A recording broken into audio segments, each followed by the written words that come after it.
आदेशाला आम्ही हरकत नोंदवण्याचं काम या ठिकाणी या 8 दिवसामध्ये हे अभियान आम्ही राबवत आहोत। त्यातला आजचा हा 3रा दिवस आहे। अशा प्रकारे आतापर्यंत आमच्याकडे जवळजवळ 4 ते 5 हजार फॉर्म आम्ही या ठिकाणी हरकतीचे भरून घेतलेले आहे नागरिकांकडून आणि सदरील जे फॉर्म आहेत ते सामाजिक न्याय विभागाकडे आम्ही आमच्या हरकती नोंदवणार आहोत। या ठिकाणी आपण ओबीसी आरक्षणासंदर्भात महाराष्ट्र शासनाला निवेदन आपण देतोय आणि त्या अनुषंगाने जळगाव जिल्ह्यातून आपण जवळपास म्हणजे 1 लाख अर्ज आणि हरकती जे ओबीसी मध्ये महाराष्ट्र शासन मराठ्यांना आरक्षण देऊ पाहत आहे।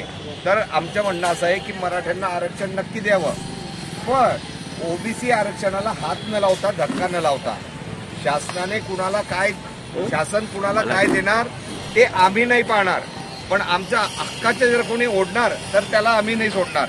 या अनुषंगाने आपण आज या ठिकाणी हे अभियान राबवतोय आणि आतापर्यंत जवळपास या ठिकाणी 1200 लोकांचे फॉर्म भरून झालेले आहेत।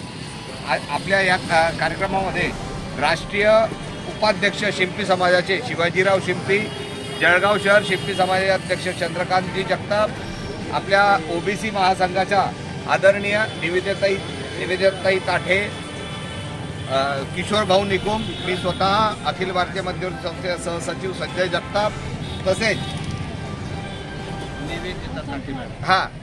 वसंतदादा माळी आणि शरद भाऊ कापडणे या ठिकाणी उपस्थित, तसेच माळी महासंघ आणि शिंपी समाजाचे सर्व समाज बांधव आणि ओबीसी महासंघाच्या सर्व सामाजिक क्षेत्रातील प्रतिनिधी या ठिकाणी येऊन या अभियानामध्ये सहभागी झालेले आहेत। आम्ही महाराष्ट्र शासनाला पुन्हा विनंती करू इच्छितो